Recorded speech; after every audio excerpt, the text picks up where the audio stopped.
Thanks, Morris. It was quite a dramatic reading, wasn't it? And a disturbing ending with the king of Moab sacrificing his own son on the walls of their capital city, which was probably Dibon. But what's interesting about that story is that there's a version of that story that comes from the non-biblical history. And we're going to have a look at Misha's version of the same story a little bit later on. But for the moment, let's wind the clock forward a little bit from the time of the kings and the Moabites to late winter 1896. And let's go to the temple complex at Luxor in Upper Egypt. It's a little bit confusing because it's in the south of Egypt.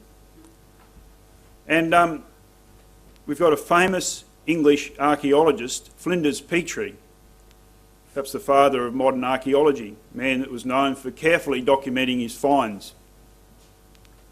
He's excavating an ancient Egyptian temple, and he comes to a beautiful black granite slab called a stele.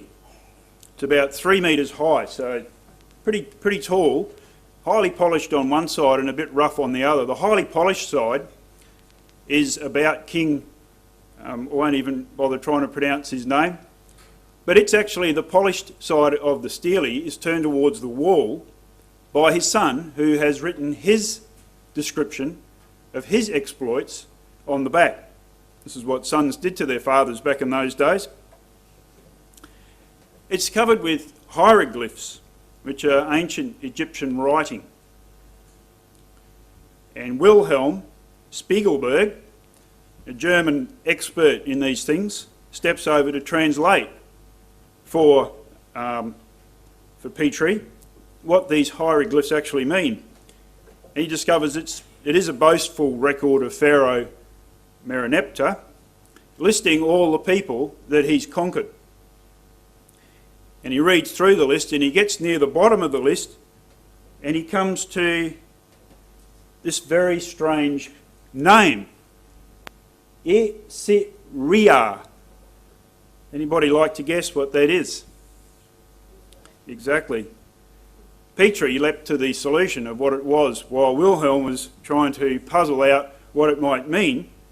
Petrie leaps to the solution. Israel, he says. Won't the reverends be pleased? And they were, because the inscription dated to 1200 BC, talking about 3,000 years ago. And it was the earliest mention, it's the earliest known mention of Israel outside the Bible. Very, very interesting, the context of that and the way in which that was written, because Mereneptah is generally considered to be Pharaoh of the Exodus. But we'll talk a little bit more about that in a moment. It's just one of many, many examples when we look at the non-biblical record where non-biblical historical sources substantially agree with the biblical record and demonstrate the uniqueness of the Bible as a historical record. Now, I studied ancient history, as many of you know. It didn't do me a lot of good in my working career, but I did learn a lot about ancient history and I read a lot of ancient sources. And from my experience, and I stand to be corrected, but certainly looking at Western history, I know of no other book from the ancient world that covers such a vast breadth of time as the Bible in such detail and with such reliability. It's rare to find something like this. It really and truly, it really is. That is so credible, that provides so much detail, in-depth detail about what people were thinking and what they were doing, what motivated them, and covering such a huge breadth of history. We're talking about probably in the vicinity of 4,000 years of history. There's just no other ancient source that covers that breadth of history with this sort of level of reliability and detail. The father of history is supposedly Herodotus. I don't know if you've ever read Herodotus, but it makes amusing reading because he just picked up whatever story was around and recorded it. And it covers nothing like this breadth of time. And for me, that's strong evidence of the inspiration of the Bible. But I want to tonight allow the evidence to speak for itself. We're going to have a look at the biblical record from the other side of the fence, as it were. We're going to have a look at biblical events as they were recorded by non-biblical characters and non-biblical records. So as I say, we're talking about 4,000 years of history up to the time of Christ. And at various points in time, the people surrounding Israel, their histories intersected the history of Israel. And you can, you'll know what I'm talking about. So Israel were invaded at various times. They came into contact with other peoples at various times. And those contacts are actually recorded by those ancient people, and we can have a look at them. We're going to have a look at a number of examples of where that contact took place, and we'll compare them with the Bible record. And we won't find perfect agreement, I'll tell you right now. If you're looking for perfect agreement, you won't find it, although we will come very close in a few instances. And that's because, really, there's probably no such thing as a fully truthful and accurate man-made history. And for decades, the job of ancient historians, a lot of them still would go down this path, is to compare history and to analyse it to try to come up with truth. But in the last 20 or 30 years, we've had the onset of the postmodernists who have given up on that idea, and they've said it's unfindable. We can't find the truth. And there's a lot in what they're saying. And I in many ways support them, although it kind of throws the whole practice of history out the window. What's the point if you can't find truth? The postmodernist says, well look, every history, and it wouldn't be a historian alive that wouldn't acknowledge this, every history is written with an agenda. The historian is writing to promote a personal agenda. And an easy example is that the one we've just looked at, Mereneptah, who's written history. His history of his exploits. Now Mereneptah's got an agenda, and that's self-promotion. So often, that's the case with histories. You look at the histories of Alexander the Great, one of the big disputes about that, and the big problems is that one of Alexander the Great's main historians was in his pay. And Alexander had an agenda to show posterity how great he was. So maybe the things we've heard about Alexander aren't exactly true. What was the truth about Alexander? How successful really was he? We don't know. There's no standard of truth except the Bible. So inevitably, what we're going to find when we compare non-biblical historical sources with the Bible, we're going to find differences in detail. The Bible's the standard of accuracy, so the problem is not with the Bible, it's with our non-biblical sources. However, what's really amazing is that as we look tonight at something like 4 different civilisations covering a period of about 2,000 years in various parts of the Middle East, we'll find substantial agreement. Now that's amazing when you take into account the fact that we're looking at different histories written by different people who were not in contact with each other. And to me, that is a really amazing thing that when you look at the full breadth of the Bible, that you get such, as we'll see, quite amazing agreement between the records. So let's allow the evidence to speak. I'm going to go through a few examples now, and let's survey some examples of where non-biblical sources talk about biblical events, and let's compare them with the Bible. So let's go back in time 3,700 years ago to 1700 BC. So we're talking about roughly the time of Jacob. We're going to go to the Western world's first civilization. And I could ask the children, the school kids here, which civilization that was, and they'd tell you Sumer. And if you were a young lady in Sumer, that's what you might be wearing. I don't know if you find that attractive, young ladies, but that's what they wore. They've excavated that and been able to reconstruct it. So Sumer was located generally from the Persian Gulf up between the 2 rivers, the Tigris and Euphrates. So it was the beginning of Mesopotamian civilization. And I want to have a look at this, which is called the Exhortation, which is it's cuneiform you can see there, which he had some cuneiform on the screen to begin with. And it's the earliest form of writing. So you can try this at home sometime, grab some mud or some clay, and you can make little wedge-shaped marks. And the writing was a code made up of wedge-shaped marks. It was, I think, more often than not, intended to be temporary. So, you know, it was like having an exercise book, piece of paper you could write on. So they could make these little cuneiform marks on the clay, and when they wanted to reuse that tablet, they could drop it in some water or wash it off and start again. That's where the excuse came from. You might have heard of it, the dog licked my homework. Yeah. So I haven't got it because the dog licked it and it came off. Well, what happened was, you could make this record permanent either by drying it, or if you dried it you could still wash it off, or by firing it and making it into ceramic.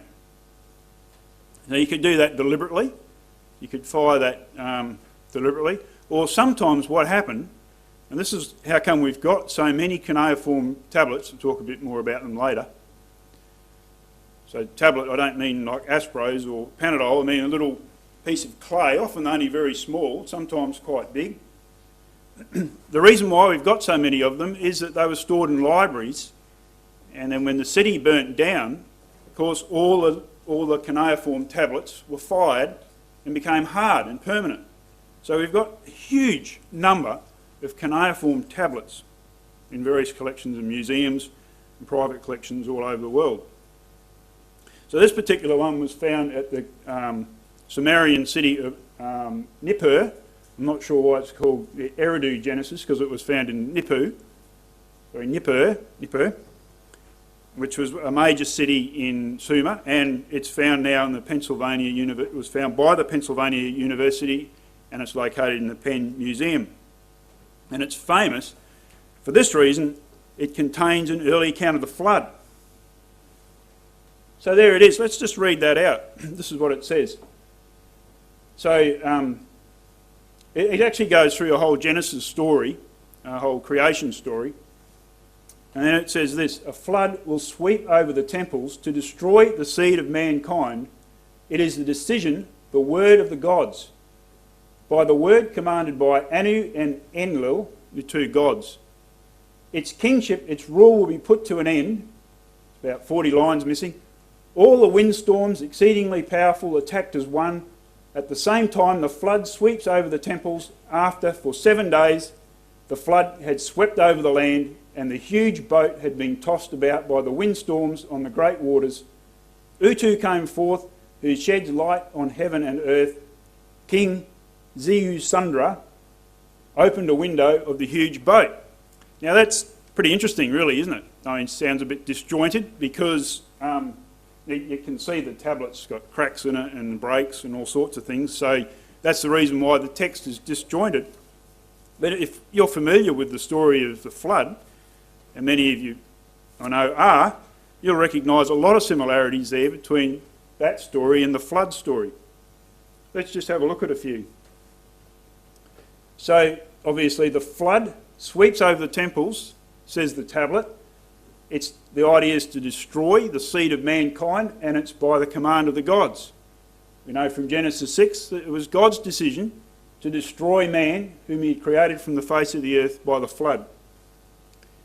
The flood swept over the temples, over the whole land, after for 7 days. Genesis says that it was after 7 days that the waters of the flood were upon the earth. Noah was saved, anyway, the king, Zeusundra, was saved in a huge boat. Noah was saved in the ark. In the end, the king opened a window of the boat. Noah opened a window of the ark. So there's a lot of similarities there. And this is very interesting when it's looked at, because the story comes up again, and it comes up again in the Sumerian king lists, which you've probably heard of. And what's interesting about that is these kings had huge, long reigns. There's a break with the flood, and then the rains actually diminish. Again, exactly the same as what Genesis says. So there were very, very long lifespans, There was a flood, and then the lifespan shortened down. So what we've got again is near perfect agreement. Oh, it's not perfect agreement, I should say, but we've got substantial agreement with the Bible. Obviously, the Sumerians had a memory of the flood, carried on by the tradition, a little bit like Chinese whispers. As time went on, that story got distorted. Let's have a look at another example, and let's have a look at the stele that was discovered by Flinders Petrie. So we've moved now 500 years forward to 1200 BC.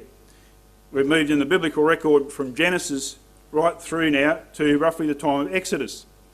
And this is what he found. So that's the granite slab. I think that's Mereneptah over there on the right. And this is what it says. Again, what it is, it's a slab or a monument describing Mereneptah's conquests. And he goes through a whole list of different nations. And at the bottom, let's have a look at this. We've got this. Ashkelon has been overcome. Giza has been captured. Yanoam is made non-existent. Israel is laid waste and his seed is not. Haru is become a widow because of Egypt. So there's the mention of Israel in the context of being conquered by Mereneptah. Now what's interesting about this is that Mereneptah is considered by most people to be the pharaoh of the Exodus. So the Israel that Mereneptah knew were wandering people that didn't have a homeland, so they were wandering in the wilderness. And that's exactly how, when you have a close look at this reference to Israel, that's exactly how Mereneptah describes Israel. So here's, can anyone read hieroglyphics? No. Over on the left is the hieroglyph for Ashkelon, and that's the hieroglyph for Israel. And there's a very interesting difference between those two hieroglyphs. So the Ashkelon hieroglyph, we've got the symbol of the throw stick, which means foreign, and then that little wiggly line underneath is supposed to represent hills, 3 mountains, which represents a city. So if you put those two together, what's it saying? Ashkelon is a what? Foreign city. Foreign city. However, when we look at Israel, again we've got the throw stick, which means foreign, but instead of 3 mountains, which represent a city, we've got a man and a woman seated, which represents people. So what would this represent? Foreign people, exactly. So you can see the difference. Ashkelon, described as a foreign city. Israel, not described as a city, but as a foreign people. And the Oxford History of the Biblical World says that this was the way in which Egypt referred to nomadic groups of people that did not have a fixed city-state as a home. So the stele of Mereneptah, this very first mention of Israel, which dates back to roughly the time of the Exodus, describes Israel as a nomadic people, which is very interesting because they were never really nomadic after they got into the land of Canaan. So that tends to, again, this is fairly, it's not a detailed agreement, but certainly evidence to support that at the time of Mereneptah, Israel were actually wandering in the wilderness. They were wandering people without a home. Now we know what's interesting about this, of course, is that Mereneptah is saying that he destroyed Israel, and we know from the biblical record that in fact it was the other way around. Mereneptah was actually destroyed, well, he wasn't, but his army was destroyed in the Red Sea. But you think about this is where the agenda takes over, because Mereneptah is not going to come back to his people and record for posterity the fact that he lost an army. He's gone out in pursuit of Israel. His people have seen him go out in pursuit of Israel. He comes back with a much diminished army. What's he going to tell the people? Not that he's been defeated, but that he's defeated Israel in a big battle in which he lost many people.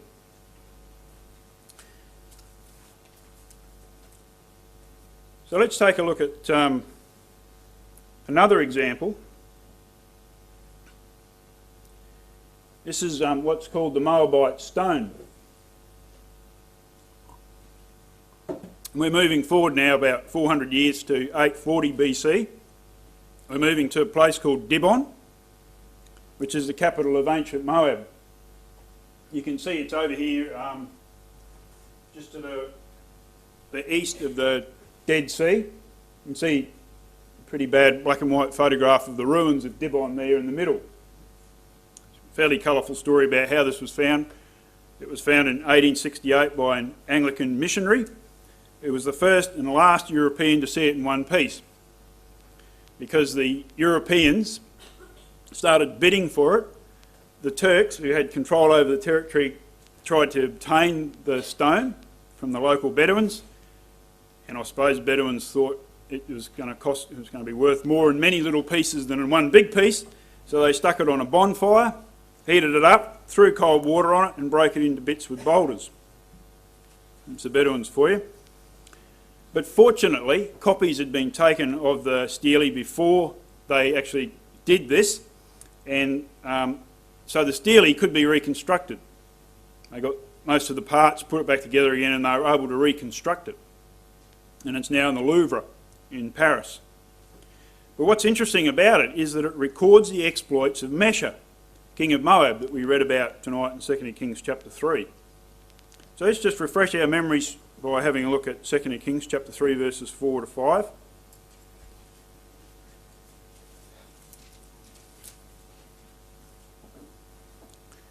We read there that Mesha, king of Moab, was the sheep master, and rendered unto the king of Israel 100,000 lambs and 100,000 rams with the wool. But it came to pass, when Ahab was dead, that the king of Moab rebelled against the king of Israel. And of course, we read about how three kings got together. The King Jehoram, the son of Ahab. So Mesha actually rebels against Israel in the time of Ahab. Ahab's son decides to do something about it. He joins up with Jehoshaphat, and he joins up with the king of Edom. They go to fight against Mesha with the intervention of God. They actually have some success. Mesha retreats back into his capital, and there, at his extremities, facing defeat in the face, sacrifices his son on the wall. And outraged, the three kings return to their own land. Pretty horrible story. Well, the Moabite stone describes this revolt. So this is what it says.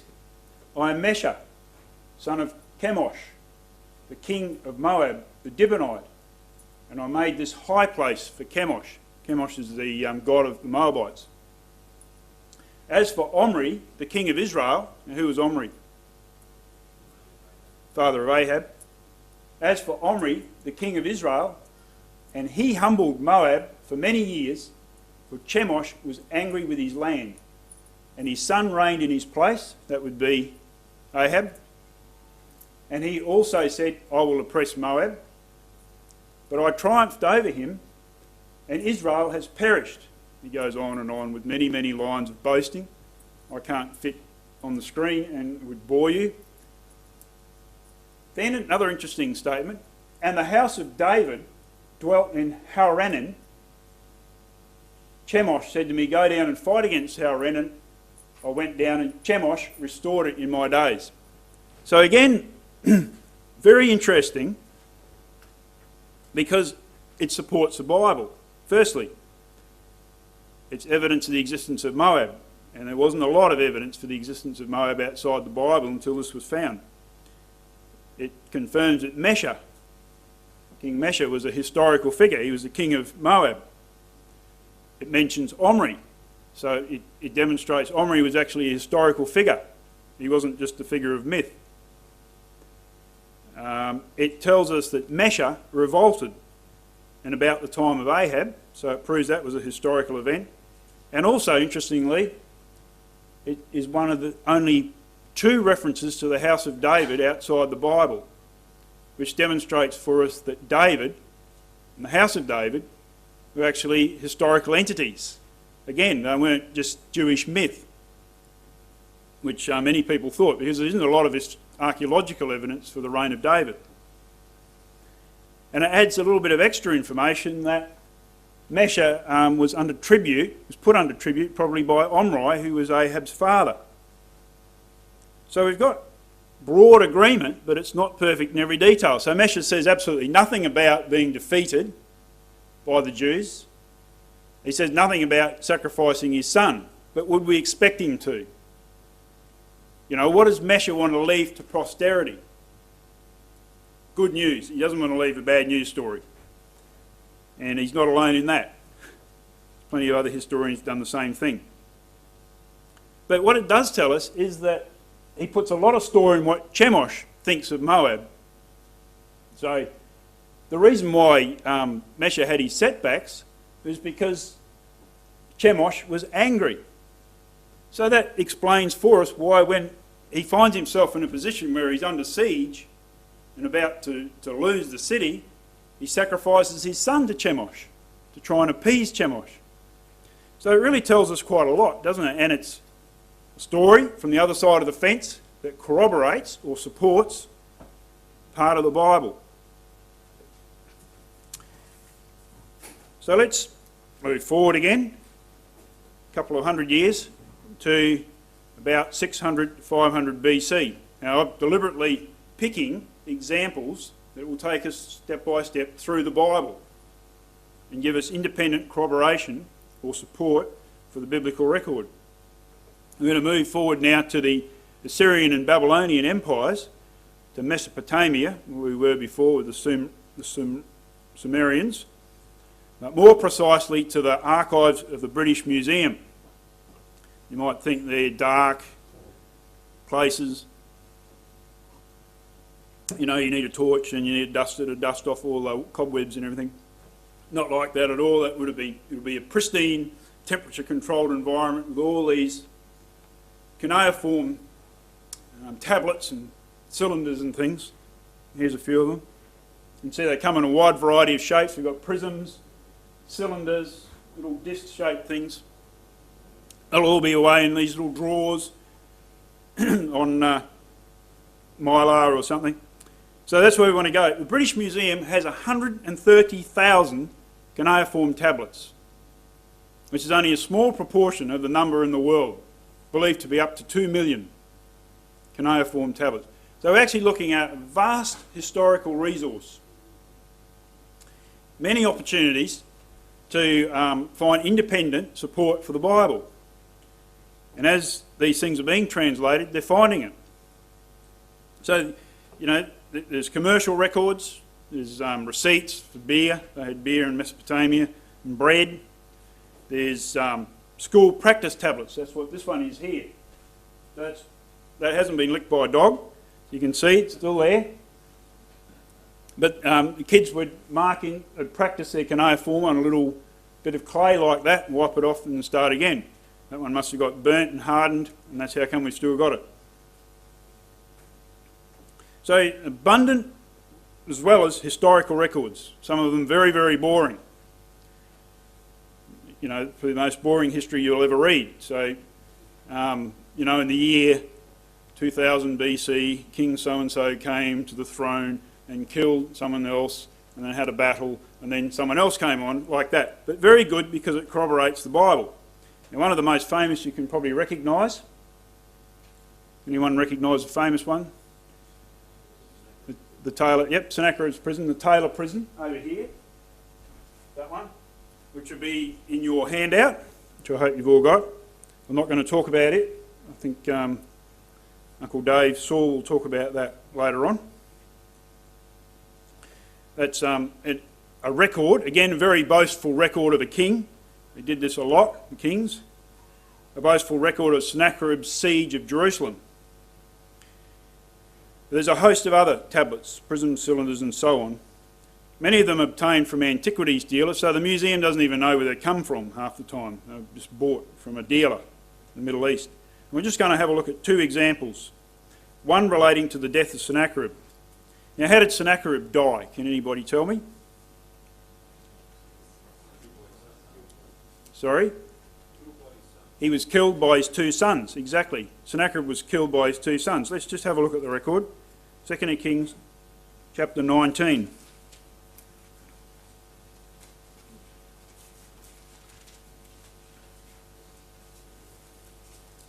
Verse 36. And this is after the siege that's recorded on Taylor Prism. Sennacherib, king of Assyria, departed and went and returned and dwelt at Nineveh. And it came to pass, as he was worshipping in the house of Nisroch, his god, that Adramelech and Sharezer, his son, smote him with the sword and escaped into the land of Armenia. And Esarhaddon, his son, reigned in his stead. So Esarhaddon was the next king. Sennacherib was bumped off by his two sons. And there's quite a long story. We could go through many cuneiform tablets that talk about the circumstances around Sennacherib's death. And the job of historians is to piece together all these little fragments of information to try and build up a picture of what really happened. We're just going to take a look at one, and the next couple, this example and the next one, is just to demonstrate the accuracy of the Bible. So this is excitingly called the ABC1 tablet, right? Because they're dealing with hundreds of tablets.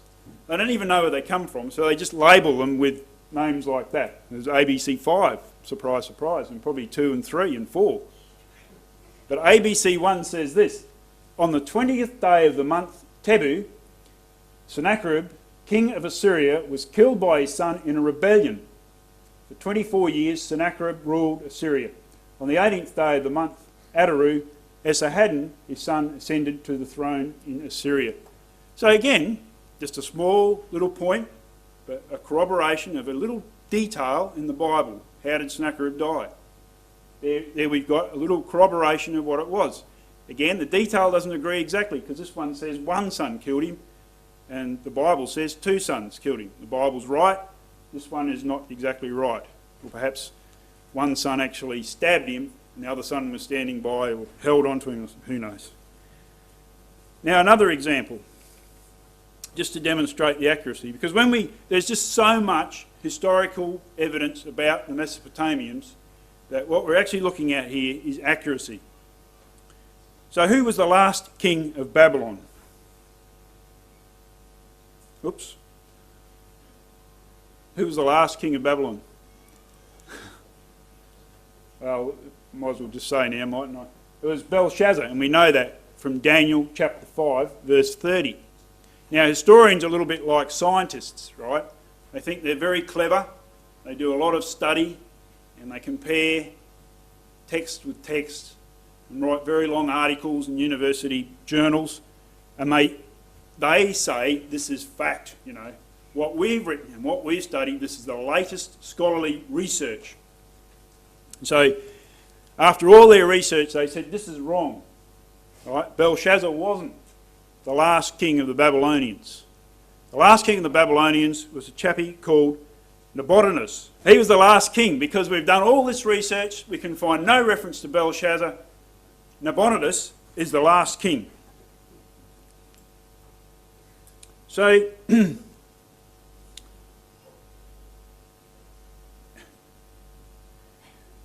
that was believed up until about 1854, there's no reference at all of Belshazzar, until someone found this. This is Nabonidus cylinder from Ur. You can pronounce it yourself now because you can see it up there. And this is what it said. As for me, Nabonidus, king of Babylon, save me from sinning against your great Godhead and grant me as a present a life long of days. And as for Belshazzar, the eldest son, my offspring, instill reverence for your great Godhead in his heart. So it doesn't make a lot of sense, but what it does tell us is that Belshazzar was the son of Nabonidus. Now let's have a look at another one. This one wasn't translated until 1924. This is called the verse account of Nabonidus. No need to know why it's called that or too much about what's on it, except that it says this: Nabonidus entrusted the camp, in other words the city, to his oldest son, the firstborn, and bracketed Belshazzar, because we know that his firstborn was Belshazzar from the little cylinder before. The troops everywhere in the country he ordered under his command. He let everything go and trusted the kingship to him, and himself, he, Nabonidus, started out for a long journey. The military forces of Akkad marching with him, he turned towards Tema in the west. So what's this telling us? It's telling us that at some point in time, Nabonidus collected his army and disappeared off into the west, to a place called Tema.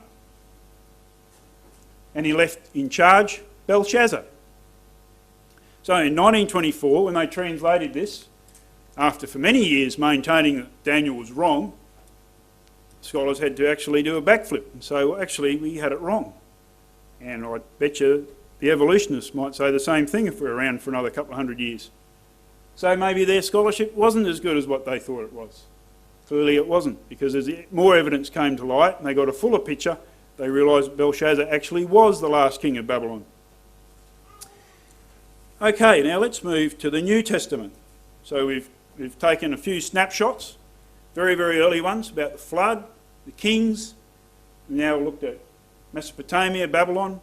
Now let's come to the New Testament. And when we get to the New Testament, we come to a period where there's a huge amount of historical sources. The Romans and the Greeks, particularly the Romans in the New Testament, were very, very literate people. And there's Latin's still a study in some of those snobby private schools in England and possibly here. I mean, there may be some brothers and sisters in this ecclesia who studied Latin. There's people laughing over there. Rach is laughing. She probably studied Latin. Did you, Rach? No? So, highly literate people, the Romans, and produced an abundant, huge amount of historical material. There's absolutely no question, I won't bother going through this, but there's absolutely no question that the major events and the major politicians referred to in the Bible, people like Augustus, Pilate, Herod, are all historical figures. There's absolutely no doubt about it. The interesting question, though, is whether the history, this non-biblical history, supports the existence of some of the key characters in the Bible. Jesus and the apostles. Is there any mention of Jesus and his apostles and some of those key characters and some of those key events like the crucifixion? Are there any references to those in non-biblical sources? That's the interesting question. And the answer to that is yes. I want to give you a couple of examples. You've got an example in your handout from the Roman historian Tacitus, but I'm actually going to give you a couple of examples from the works of Josephus. There's Josephus on the right, and on the left you can see a very early manuscript of one of Josephus's works, the Antiquities of the Jews. That manuscript dates to 1466. And a lot of these manuscripts were actually transferred and copied by monks in monasteries as practice, so a way of practicing their Latin. And the only reason we've got a lot of these ancient historical sources is because people like Charlemagne got his monks on the job, copying them in order to improve their grammar and spelling. So we've got a whole stack of these ancient manuscripts copied by monks, which did create a few problems, as we'll see in a moment. But Josephus, who was he? Jewish historian, born in AD 37. So he was born just 7 years, actually about 4 years, after the death of Christ. Christ was in his living memory, well, not his living memory, but the living memory of his father and the people around him. Josephus was a Pharisee. He was also a general who fought in the Jewish revolt.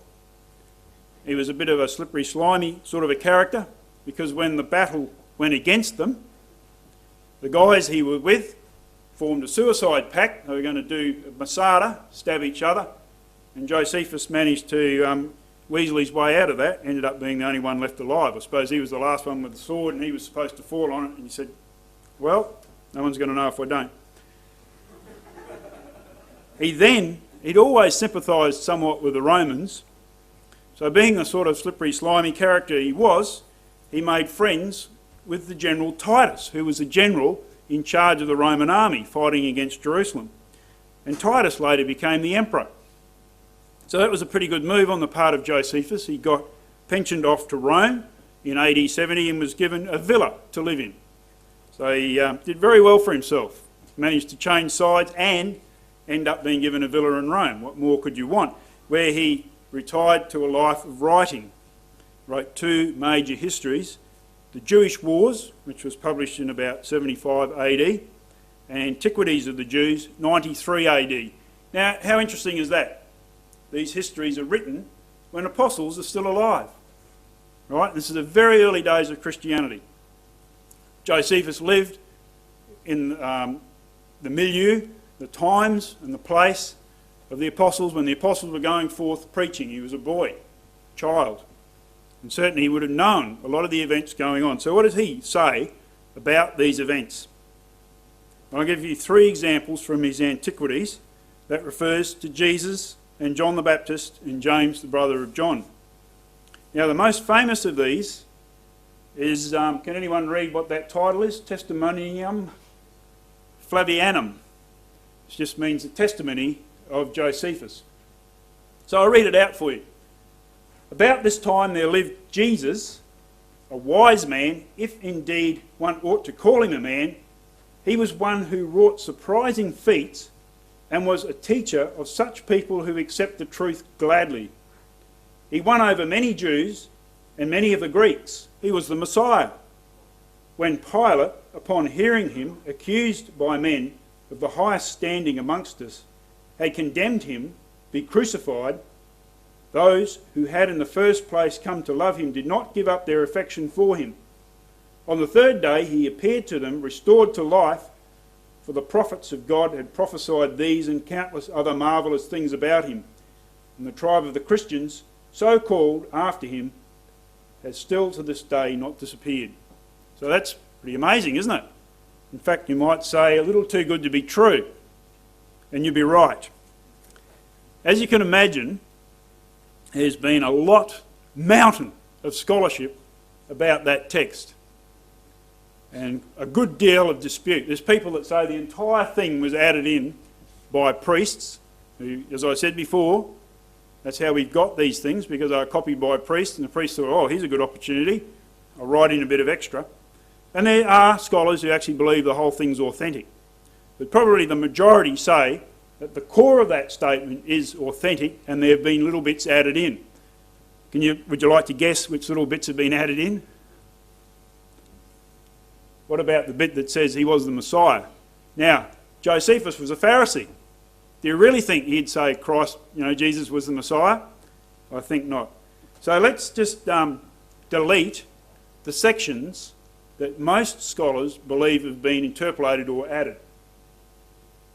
Now let's read that. It's still quite a remarkable passage.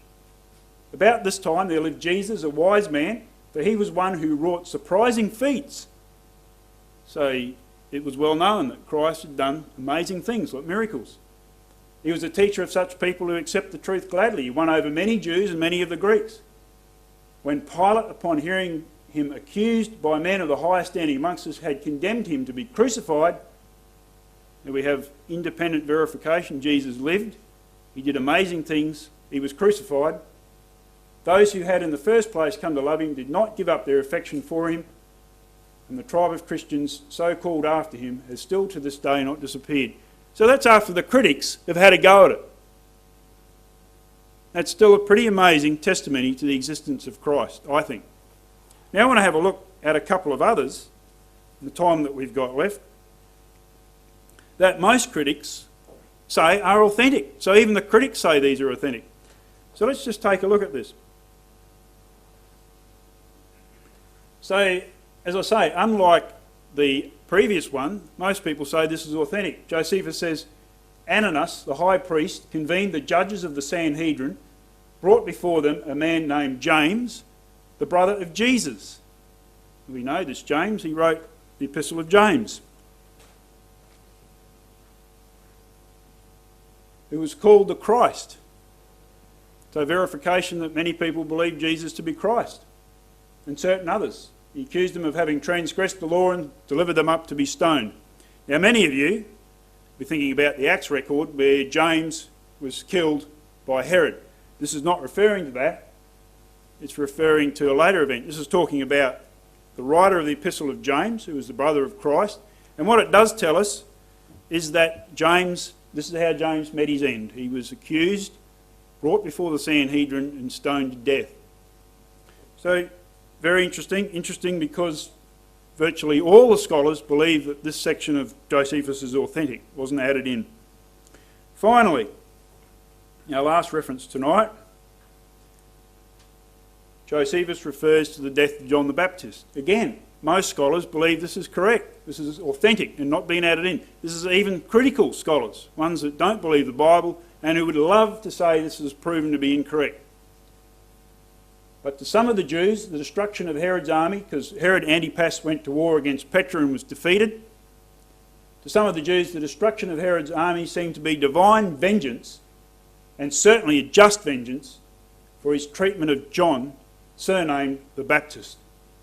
For Herod had put him to death, though he was a good man and had exhorted the Jews to lead righteous lives, to practice justice towards their fellows and piety towards God, and so doing to join in baptism.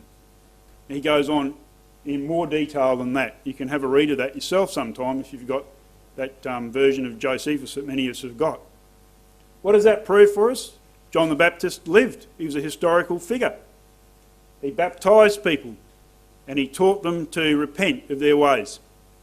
Again, quite an amazing independent verification of the Bible. So, what I've done deliberately, I've given you a lot of material tonight, but I think it's the sheer bulk of the material that demonstrates for us how unique the Bible is as a history book. I don't think you'd find another history book that covered such a vast period of time that's independently verified at so many different points. You think of it. We first had a look at Sumer, 1,700 years before Christ, talking about the flood, an event that happened long before that. So many similarities we saw. Mereneptah Steele down in Egypt, 1,200 BC, referring to Israel as a nomadic people, at roughly the time we believe they were engaged in the Exodus, wandering in the wilderness. The Moabite stone, Meshes Steele, 840 BC from the time of the kings. Really good independent verification of a story in the Kings, of the revolt of Mesher against Israel. Babylon, the verse account Nabonidus, and ABC 1. I haven't got a picture of ABC 1, couldn't find one anywhere. Okay, talking about the death of Sennacherib, talking about proving that Belshazzar was the last king of Babylon. And we could have found many, many more tablets that independently verify what the Word of God says. And there's a couple or other examples in your handout. And finally, Josephus. It gave us 3 different independent verifications of the Gospel records. So quite amazing, I think, independent historical evidence supporting the writing in the Bible. So to conclude, tonight we've looked at quite a vast period of history. We've looked at 4 different nations, Sumer, Babylon, Moab, Egypt and Rome. Different civilisations, different historical records over a wide period of time. And although those records come from such a diversity of sources, there's an amazing amount, I think you would agree, amazing amount of agreement with the biblical record, giving the limitations of man-made history, which, as I said before, is inherently inaccurate. And I think it proves how unique and special the Bible is as a history book. There's no other book, as I said before, from the ancient world that covers such a vast breadth of time in such detail and with such reliability. And for me, that's strong evidence that the Bible is inspired.